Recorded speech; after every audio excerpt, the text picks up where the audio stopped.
د هیواد خپلواکۍ سلمې کلیزې په ویاړ په غازي ببرک خان تاریخي کلا کې فرهنګي میله.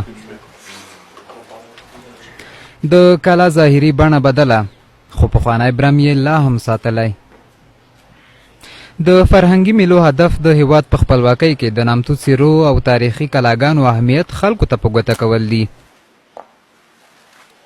کله چې افغانستان خپلواکي ترلاسه کوله د غازي امان الله خان په مشرۍ او په دغه خپلواکۍ کې غازي ببرک خان مهم رول درلود، نو موږ هم د دغه د درناوي په خاطر لومړنی سفر دلته وکړلو.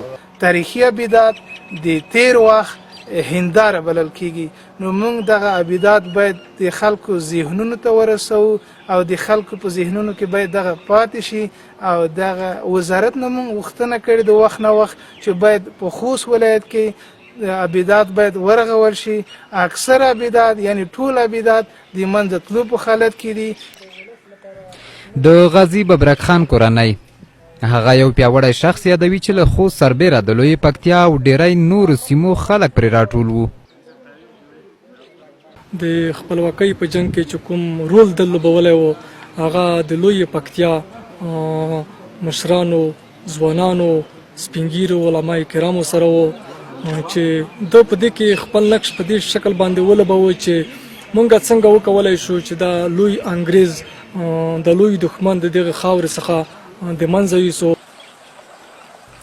د غازي ببرک خان دا تاریخي کلا په 6.5 جریبه ځمکه آباده شوې. منځ کې یې لوی دیوال په 2 برخو ویشلې. یوه برخه د استوګنې او بله برخه د میلمنو لپاره ځانګړې شوې وه. کلا په 4 خواو کې 2 پوړیز برجونه درلودل چې نږدې 10 متره لوړ او 2 متره سور لري. له دې خصوصیاتو سربیره د هیواد خپلواکۍ اخیستو ګڼ مجلسونه په همدې کلا کې شوي او بیا د خپلواکۍ ترلاسه کولو په موخه د غازي امان الله خان په پلوۍ جنګېدلي. په عام باور همدا د خپلواکۍ حماسه وه چې په 1919 میلادي کال یې هیواد د امان الله خان په مشرۍ یو خپلواک هیواد کړ.